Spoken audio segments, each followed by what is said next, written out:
దేవుని నామానికి స్తోత్రము. మీ అందరికీ కూడా ప్రభు అయిన యేసుక్రీస్తు పరిశుద్ధ నామంలో శుభములు, వందనాలండి.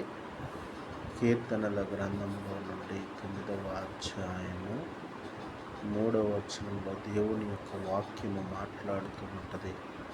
కీర్తనాకారుడైనటువంటి దావీదుతో దేవుడు చేసిన వాగ్దానము, ఇదిగో నీ శత్రువులను నేను మరలించదను, ఇదిగో ఇక మీదట సింహాసనాసీనుడు న్యాయమును బట్టి తనకు తీర్పు తీర్చును అని అంటూ ఉంటున్నాడు. మనం చేయబడినటువంటి ప్రతి దానికి వీళ్ళంటువంటి దేవుని బిడ్డరా, న్యాయములో దేవుడు త్రాసును తోసి దేవుడు న్యాయమును తీర్చగలిగినటువంటి దేవుడు.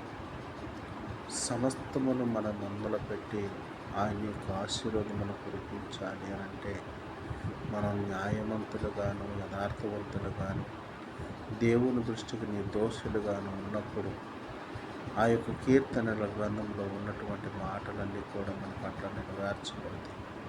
దేవుడి మాటను దీవించునుగాక. ఆమె మీ అందరూ ఆశీర్వదించబడగలరు. ఆమె